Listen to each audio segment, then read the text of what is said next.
life is harder than I like to think, but it's easy when you're by my side.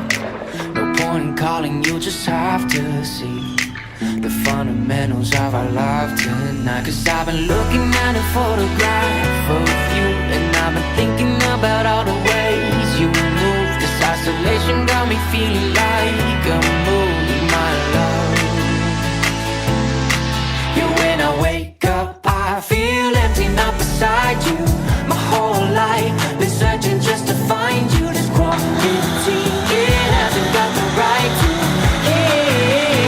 keep us apart.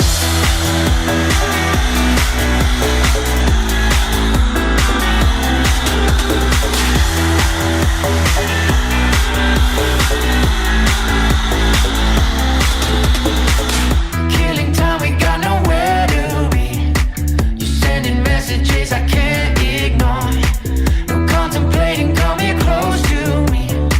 I'm bored at home, can't leave the house no more. But I've been looking at a photograph of you, and I've been thinking about all the ways you move. This isolation got me feeling like... Alright guys, what's going on, and welcome to the decontamination step, part of the full detail process on the E46 ZHP. I have a few videos before this. If you guys are interested, I will do like a little playlist for the full detail on the car. We did a full wash, and after I do that, I actually just leave the car wet. I don't really see the point of drying it. It just kind of drips dry or whatever. So what I do for decontamination is two things really. It is an iron remover. I like to use CarPro's Iron X. The lemon flavor is a little bit better, or not the lemon flavor, the lemon scent is a little less pungent, I guess, but I have this one for now. So the point of the iron remover is obviously to remove the iron and rail dust and things like that that get embedded in the car. That doesn't come up when you wash the car normally. So you want to do that, especially before you polish the car, which we will be doing in a future video. You don't want those like little particles and dirt to get caught up in your polishing pad.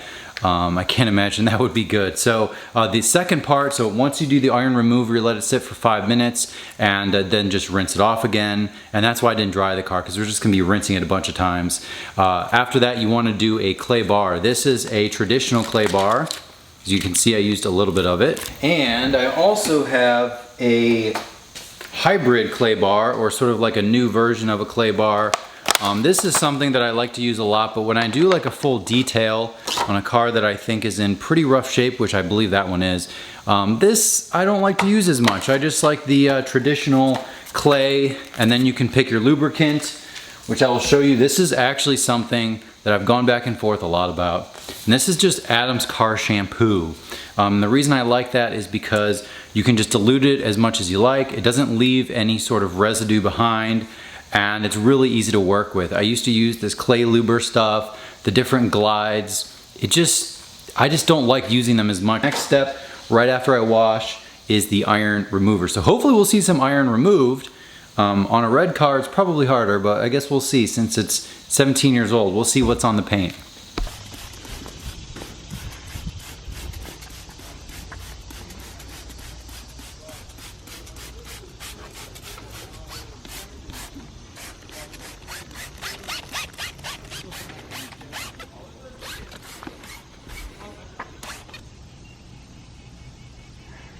Guys, this entire back panel is, if this car was white, it would look red right now. Look at that. I don't know if you can see that. Let me try to take a picture for you. But that definitely needed. Look at this. Yeah. All right, guys, so the car definitely needed some iron removal. Maybe even potentially a second round, but I just like to spray it, let it sit for about 5 minutes, make sure there's no sun.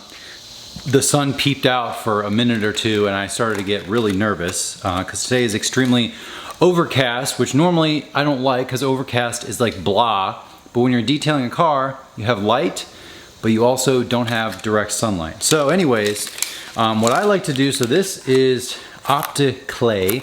I've only used it a few times, but I do like it. I either use this or the Adams clay, and like I mentioned, I'm an old school clay kind of guy. I like the new stuff, but I just feel like this works better. I don't know, it's just one of those natural feelings. Not natural, but you can kind of feel what you're doing a little bit more. So anyways, I ripped off a piece.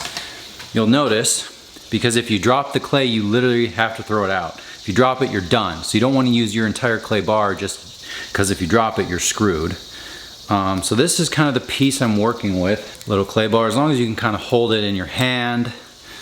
And then all you want to do is get your lubricant. I used to use, I used a few different versions as I mentioned, but this is just honestly, this is just as good if not better than most of the ones out there. And if you're like me, you already have the Adams soap in your garage. So anyways, take this, you want to rub this really close to the surface and then spray this as lubricant.